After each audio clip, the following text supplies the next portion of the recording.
আর্জেন্টিনায় নিজের ভবিষ্যৎ নিয়ে চমকপ্রদ তথ্য দিলেন আর্জেন্টাইন ডিফেন্সের অত্যন্ত প্রহরী নিকোলাস তাগলিয়াফিকো। আর্জেন্টিনার বিশ্ব জয়ের নেপথ্যে থাকা সেই নিঃশ্বাস কারিগর ও নিঃশব্দ ডিফেন্ডার অতেন্দ্র প্রহরীর আন্তর্জাতিক ক্যারিয়ার কি তবে সত্যি সত্যি শেষের পথে? আকাশি সাদা জার্সিতে নিজের ভবিষ্যৎ নিয়ে এবার এক অত্যন্ত চমকপ্রদ ও হৃদয় বিদারক তথ্য ফাঁস করলেন নিকোলাস তাগলিয়াফিকো। ঠিক কি বলেছেন এই অভিজ্ঞ ডিফেন্ডার? তাগলিয়াফিকোর বিদায়ের এই গুঞ্জনের সব সত্য জানতে ভিডিওটি শেষ পর্যন্ত দেখুন। আর্জেন্টিনা দলের অবিস্মরণীয় সব যার উচ্ছ্বাস আর ট্রফি উঁচে ধরার রোমাঞ্চকর গল্পগুলোতে তিনি ছিলেন দলের আড়ালের অন্যতম সেরা চালিকা শক্তি। 2022 সালের কাতার বিশ্বকাপে আলসেলেস্তেদের সেই মহাকাব্যিক বিশ্বজয়ের অন্যতম প্রধান নায়ক ছিলেন এই নিকোলাস তাগলিয়াফিকো। কিন্তু সময়ের নিয়মে ফুটবল জীবনের পরন্ত বেলায় এসে এখন যুক্ত হয়েছে পরাজয়ের তিক্ততা এবং স্পষ্ট বিদায়ের সুর। সম্প্রতি নিজের অফিসিয়াল টুইচ চ্যানেলে সরাসরি লাইভ স্ট্রিমিং এ সে বিশ্বকাপ ফাইনালে খেলার দুর্দান্ত অভিজ্ঞতা এবং আর্জেন্টিনা জাতীয় দলে নিজের ভবিষ্যৎ নিয়ে একদম খোলামেলা কথা বলেছেন 33 বছর বয়সী এই বিশ্বজয়ী ডিফেন্ডার। তার সে আবেগ ঘন ও মনস্তাত্ত্বিক আলাপে তিনি পরিষ্কার করে বুঝিয়ে দিয়েছে আর্জেন্টিনার আকাশি সাদা জার্সিতে তার সুদীর্ঘ অধ্যায় এখন সত্যি শেষের পথে।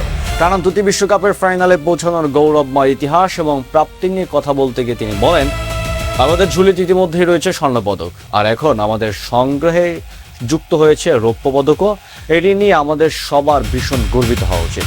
আমরা যে বিশ্বকাপটি খেলেছি তা থেকে ইতিবাচক শিক্ষা নেওয়া দরকার। টানা দুটি ফাইনালে পৌঁছানো মুখের কথা নয়, দুটি পদক পাওয়া মুখের কথা নয়, কিভাবে হেরে মাথা উঁচু রাখতে হয় সেটাও একজন খেলোয়াড়কে জানতে হবে।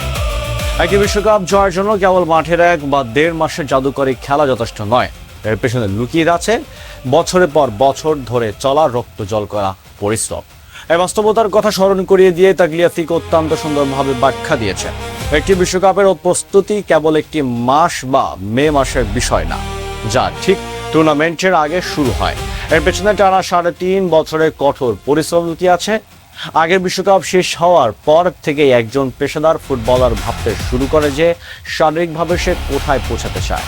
ফলে ক্লাবের হয়ে লিগে খেলার সময় নিজের শারীরিক সক্ষমতা ও ফিটনেস ধরে রাখার দিকে কড়া নজর রাখতে হয়। টানা দুটি ফাইনাল খেলার এই অর্জনকে তিনি এক বিরাট প্রাপ্তি হিসাবে দেখছেন, কারণ এর পেছনে রয়েছে দীর্ঘ 4 বছরের অক্লান্ত ত্যাগ ও সাধনা। আর্জেন্টিনার জার্সিতে ইতিমধ্যে 83টি ম্যাচ খেলে ফেলা এই নির্ভরযোগ্য লেফট ব্যাক নিজের ভবিষ্যৎ নিয়ে অত্যন্ত সততা ও স্বচ্ছতার পরিচয় দিয়েছেন। জাতীয় দলের হয়ে দীর্ঘ যাত্রার পর এটি কি তার শেষ বিশ্বকাপ ছিল?